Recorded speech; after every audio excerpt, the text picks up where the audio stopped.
అందరికీ నమస్కారాలు.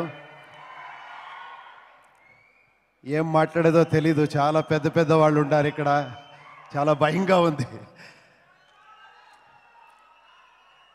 నేను సినిమా కెమెరా అయితే అలా మాట్లాడతాను, స్టేజ్లో డైరెక్ట్గా నాకేం మాట్లాడేకి రాదు.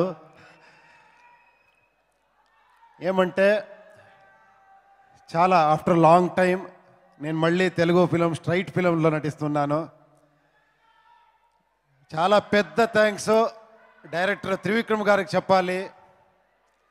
నేను చాలా లక్కీ, ఈ ఫిలంలో నా చాలా ఫేవరెట్ స్టార్స్తో ఒకే ఫిలంలో వర్క్ చేసే ఒక సౌభాగ్యం నాకు దొరికింది.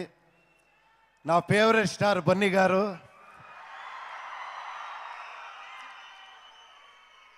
ఆర్య చూసిన తర్వాత నేను బోల్డ్ అవుట్ అయిపోయాను ఆయనకి. అప్పటి నుంచి ఇప్పటి వరకు ఆయన అన్ని ఫిలం చూస్తూనే వస్తూ ఉంటాను. డిఫరెంట్ ఫిలం చేసి ఆల్రెడీ ఆంధ్ర, కర్ణాటక, కేరళ అన్ని క్యాప్చర్ చేశారు.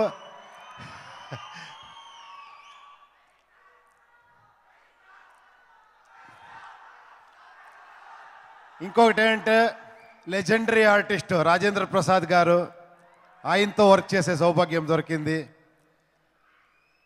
బ్రహ్మానందం గారు, ఆయన గురించి చెప్పేదేమి, is greatest of all time actually. Brahmanandam garu, Samantha గారు, స్నేహ గారు, ప్రసాద్ గారు, కెమెరామెన్ గారు, సార్ చాలా పెద్ద థ్యాంక్స్ సార్. త్రివిక్రమ్ శ్రీనివాస్ గారు నన్ను ఈ ఫిలంలో ఒక మంచి అవకాశం ఇచ్చి మళ్ళీ ఇంకొకసారి తెలుగు ప్రేక్షకుల ముందు నిలిపించడానికి thank you very much sir. Thank you.